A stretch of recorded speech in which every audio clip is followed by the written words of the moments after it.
Assalamualaikum warahmatullahi wabarakatuh.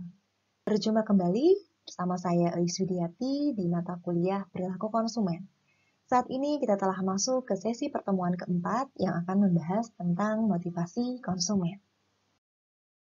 Sebagai pendahuluan, kita tentunya bisa melihat kondisi kita ketika merasa lapar ataupun haus, maka kita kemudian akan segera mencari makanan atau minuman untuk menghilangkan rasa lapar dan rasa haus tersebut.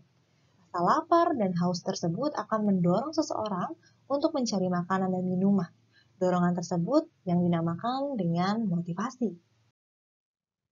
Maka dari segi definisi, motivasi adalah dorongan dalam diri individu yang memaksa mereka untuk kemudian bertindak. Kemudian bagaimana kaitan antara motivasi dan kebutuhan? Adanya rasa ketidaknyamanan akan mendorong sebuah kebutuhan seorang konsumen sehingga nanti di dalamnya mereka harus menunjukkan atau melakukan sebuah keputusan yang dinamakan dengan motivasi. Model motivasi menurut Schiffman dan Kanoff diawali dengan adanya kebutuhan dan keinginan dari seseorang konsumen, kemudian muncul adanya tekanan dan dorongan, sehingga konsumen akan menilai dari sisi proses kognitif dan mempelajari perilakunya, kemudian mencari solusi berupa pemenuhan tujuan atau kebutuhan terhadap dorongan tersebut. Kebutuhan yang dirasakan konsumen atau felt needs, di sini terdapat dua faktor, yaitu faktor pendorong dan juga faktor manfaat. Faktor pendorong terdiri dari dalam dan juga dari luar.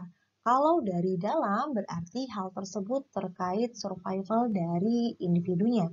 Kalau dari luar bisa dipengaruhi oleh faktor iklan dan promosi. Untuk faktor manfaat terdapat juga dua jenis alasan, yaitu kebutuhan utilitarian dan juga kebutuhan hedonik. Untuk jenis kebutuhan terbagi menjadi dua, yaitu kebutuhan yang sifatnya alamiah dan juga perolehan. Untuk alamiah yaitu kebutuhan fisiologis atau biologis yang merupakan kebutuhan atau motif utama yang dinamakan dengan kebutuhan primer. Untuk kebutuhan perolehan merupakan kebutuhan psikologis yang merupakan kebutuhan motif sekunder. Selanjutnya mengenai tujuan.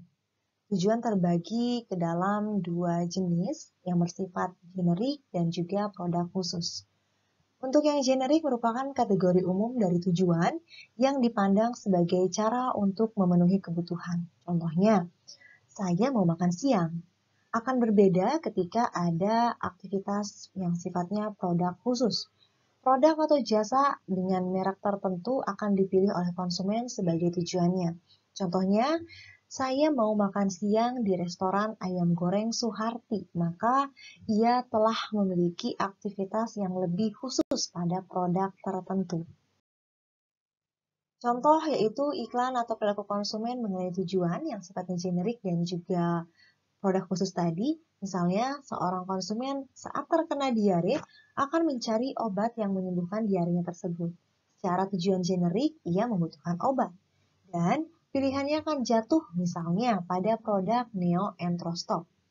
Itu merupakan tujuan produk secara khusus karena ia telah memilih salah satu brand produk yang untuk memenuhi kebutuhannya. Selanjutnya dalam aktivitas pemilihan tujuan, tujuan yang dipilih seseorang itu akan tergantung pada pengalaman-pengalaman pribadinya, kapasitas fisik, norma dan nilai budaya yang berlaku ataupun keterjangkauan tujuan dalam lingkungan fisik dan sosial. Motivasi dan tujuan. Terdapat motivasi yang sifatnya positif ataupun negatif. Untuk aktivitas motivasi positif yaitu dorongan ke arah objek atau kondisi tertentu, memiliki tujuan pendekatan yang bersifat positif di mana perilaku akan diarahkan. Contohnya, ketika seseorang menjadi anggota klub kebugaran dengan tujuan agar badannya sehat dan bugar. Untuk contoh motivasi yang sifatnya negatif, yaitu dorongan untuk menjauh dari objek atau kondisi tertentu. Tujuan penghindaran tersebut di mana perilaku akan memilih menjauh dari aktivitas tertentu. Misalnya, seseorang Y akan menjadi anggota klub kebugaran agar tidak gemuk ataupun memiliki penyakit degeneratif. Jadi dia memiliki tujuan untuk menjauh, yaitu dengan kondisi tidak pada tujuan yang ingin ia capainya. Motif rasional versus emosional. Untuk motif yang sifatnya rasional, di mana konsumen secara teliti akan membandingkan semua alternatif dan memilih alternatif yang memberikan kegunaan terbesar bagi mereka, didasarkan pada kriteria yang sifatnya betul-betul objektif. Contohnya, atas dasar pertimbangan ukuran, berat, ataupun harga sebuah produk. Untuk selanjutnya yaitu motif yang sifatnya emosional, di mana konsumen pemilihan sasarannya menurut kriteria pribadi ataupun yang sifatnya lebih subjektif. Contohnya, kebanggaan tertentu terhadap penggunaan sebuah produk atau ketakutan ketika tidak menggunakan produk tertentu yang akan menimbulkan dampak bagi dirinya, atau alasan karena kasih sayang atau sebuah status yang ia miliki. Selanjutnya, situasi dinamis motivasi, di mana kebutuhan tidak akan pernah sepenuhnya terpuaskan. Kebutuhan baru akan timbul ketika kebutuhan lama sudah terpenuhi.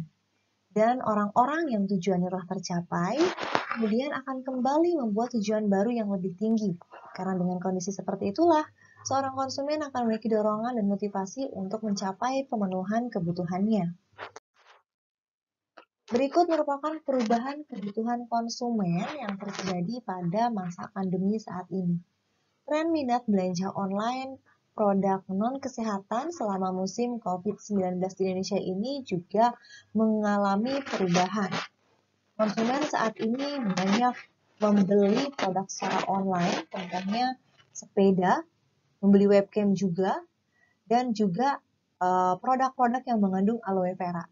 Mungkin sebelum pandemi jarang sekali orang membeli produk aloe vera, memperbanyak atau menggunakan webcam, dan juga membeli sepeda. Nah, ketika kondisi pandemi dengan adanya beberapa dan banyak perubahan yang harus dilakukan, yang harus ada diadaptasi oleh masyarakat, sehingga merubah juga aktivitas pola kebutuhan konsumen.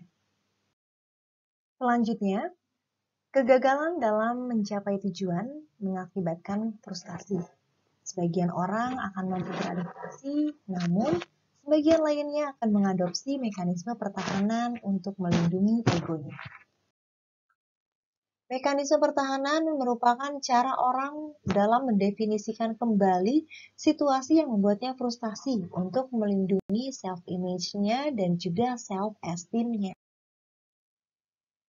Filosofi mengenai pemicu kognitif terbagi menjadi dua, yaitu terkait perilaku dan juga kognitif. Perilaku adalah tanggapan terhadap rangsangan, elemen kesadaran yang diabaikan, serta konsumen tidak bertindak melainkan bereaksi.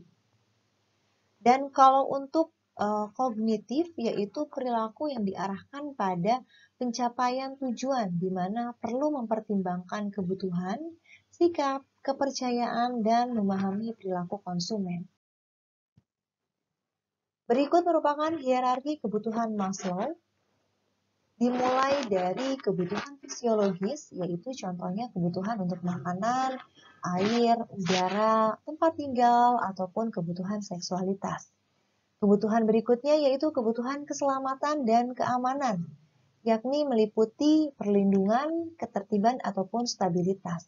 Selanjutnya, pemenuhan kebutuhan sosial di mana konsumen juga perlu mendapatkan pemenuhan kasih sayang, persahabatan, dan yang selanjutnya yaitu kebutuhan ego terkait martabat, status, dan harga diri. Dan terakhir, apabila telah melewati keempat kebutuhan sebelumnya, maka konsumen akan merasa memerlukan pencapaian terhadap aktualisasi dirinya. Konsep kebutuhan Maslow tersebut merupakan kebutuhan pada urutan yang lebih tinggi menjadi kekuatan penggerak di belakang perilaku manusia jika kebutuhan tingkat yang lebih rendahnya telah terpenuhi. Hierarki kebutuhan sering digunakan sebagai dasar segmentasi pasar, yakni daya tarik iklan yang membidik satu atau lebih dari tingkat kebutuhan segmen. Daftar kebutuhan psikogenik Murray di sini terkait kebutuhan akan benda mati misalnya, yaitu kepemilikan, pemanfaatan, pemahaman, ataupun penciptaan. Kebutuhan yang mencerminkan ambisi, kekuasaan, prestasi, ataupun martabat, ini terkait pencapaian, pengakuan, atau aktivitas yang ingin pamer misalnya. Kebutuhan akan kekuasaan juga sifatnya terkait aktivitas dominasi, perbedaan, keserupaan, otonomi, ataupun pertentangan. Selanjutnya kebutuhan sadomasochistik, yaitu terkait agresi, kerendahan diri, dan kebutuhan kepedulian antara manusia, yaitu afiliasi ataupun persahabatan, penolakan, pertolongan, ataupun pengasuhan. Kebutuhan akal, pergaulan sosial, terkait kebutuhan untuk bertanya dan bercerita, yaitu terkait pemenuhan rasa ingin tahu, kebutuhan ingin menjelaskan, dan menentukan sikap. Tiga kelompok kebutuhan atau dikenal dengan McClellan Theory terdiri dari kekuasaan atau kekuatan di mana berkaitan erat dengan kebutuhan ego dan keamanan. Contohnya ketika keinginan seseorang untuk mengatur lingkungannya. Yang kedua terkait afiliasi, yaitu orang yang memiliki kebutuhan afiliasi yang tinggi biasanya cenderung tergantung secara sosial kepada orang lain. Misalnya seseorang itu menjadi cenderung harus punya sahabat, di mana ia memiliki perasaan ingin diterima atau dimiliki oleh rekan tersebut. Yang ketiga terkait pencapaian prestasi. Orang yang mempunyai kebutuhan yang tinggi untuk berprestasi biasanya akan cenderung lebih merasa percaya diri, senang mengambil risiko yang juga sifatnya bisa diperhitungkan oleh dirinya. Kemudian akan secara aktif mengamati lingkungan mereka dan erat kaitannya dengan kebutuhan egoistis ataupun kebutuhan aktualisasi diri. Yang terakhir terkait penelitian motivasional, di mana penelitian kualitatif ini dirancang untuk menemukan motivasi bawah sadar atau yang tersembunyi dari konsumen. Konsumen tidak selalu sadar atau tidak mau tahu alasan utama yang mendasari kegiatan mereka dalam memutuskan pembelian terhadap produk barang ataupun jasa. Baik, demikian materi mengenai pertemuan keempat terkait motivasi konsumen. Terima kasih atas perhatiannya dan wassalamualaikum warahmatullahi wabarakatuh.